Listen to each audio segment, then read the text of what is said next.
Yo, what is going on, guys? It's your boy Andrew Exposed, aka Boss, and I hope you're having a fantastic great day. And we're finally back in a review with the latest chapter of My Hero Academia, chapter 234, also known as Destroyed Memories. Now, this chapter was absolutely nuts. What a late return for the manga after its break.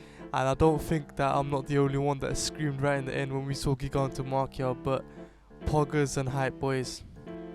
So we got tons of content to cover today. Today's chapter had brought us a few theories that I imposed on before, especially with the thing to do quirks and personalities.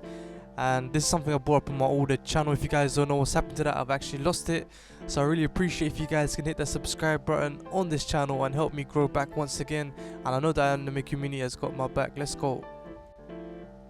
And be sure to hit that notification bell on the bottom just so you guys can know when I have posted a new video. Anyway, we're going to do our usual method of reviews. We're going to do this page by page. And let's just start things off with what Destro says here. There's some huge points he brings up. So he says, don't judge people by their quirks. And you see this little Shueisha book that they have. It's like a children's book on quirks. Destro then brings up a huge point about superpowers directly having a link to your own personality. And he then goes off to say that anything that Shigaraki touches with his 5 fingers will crumble and decay, which of course makes you think of his own character. And this makes sense and is something we already pretty much knew, especially with the way it's named as a quirk and it's also been known as individuality. It's what makes that person himself.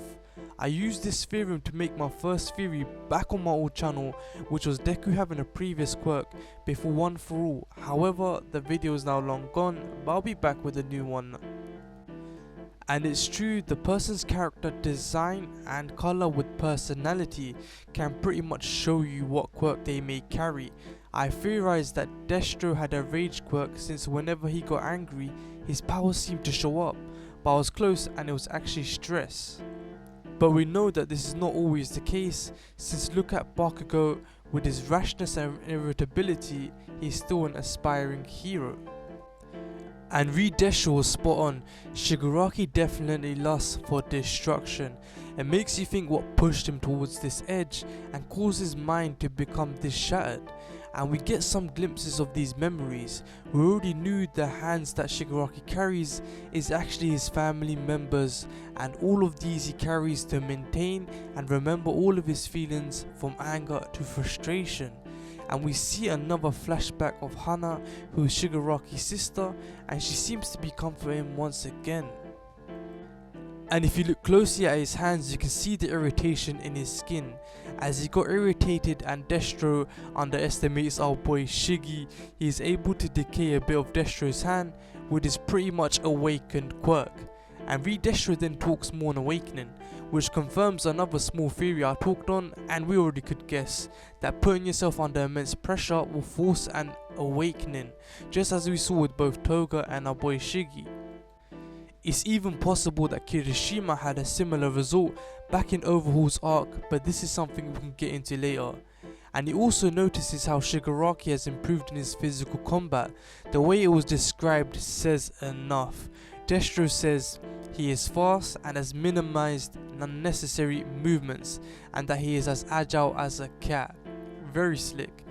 Bro, Shiggy is nuts. Imagine having a mental breakdown and uncovering your lost memories and still being able to give those hands. Boy. I also like how Destro compares this with the Camino incident, which is where the All For One showdown had happened.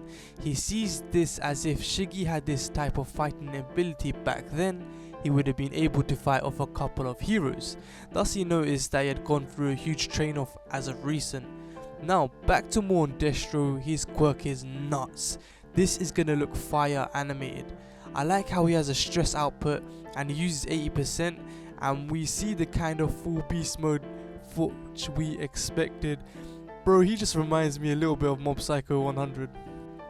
Anyways, his overload cluster attack looks so powerful, it was enough to destroy the whole road full of houses. And we then get back to more of Shigaraki's memories and we see his grandparents, and I'm pretty sure this is his other side, as Nana Shumura should have been dead. But take note that his granddad is giving Shiggy delicious food to wipe away his sadness. So what actually saddens Shiggy? I think, me personally, it's due to his quirk that his father had treated him like an outcast, especially how his mother would have been a powerful hero, and that is why Shiggy has had this like crumbled sort of lifestyle. But we get left off with something he wanted to say, and I'm pretty sure it's fudged this world, bruh. Now, but all jokes aside, I'm interested to see more on Shiggy and what got him into this position. But now to the chapter's end, our boy Giganto pulled up like a savage. I love how the tides of battle changed as he pulls up. You can see especially by the way Skeptic phrases this all out and says they had an absolute monster waiting for us. And bow! Our boy Gigantomachia Hulk smashes his way through. Damn, we got ourselves one hell of a chapter this week. So we can already feel the Battle of Titans coming next week, but I'm more interested to see what Shiggy has to say. We still have not seen Redestro use 100% output, which I believe will damage Gigantomachia quite a hefty chunk.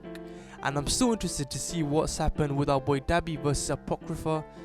And yeah, I hope you guys enjoyed this review. I have some more theories on Deku's quirk once again, and a new breakdown on Quirk Awakenings and some other extra chunky information coming soon. Oh, and I forgot to mention congrats to My Hero Academia going 5 years strong, and shout out to all the OGs all the way to the newcomers who love and support the show. Anyways, once again, I hope you guys enjoyed this review. I hope I didn't waffle too much and I was able to get into the concise information. But as usual, if you guys enjoyed the video, smack that like button and I'll see you on the next one. Peace.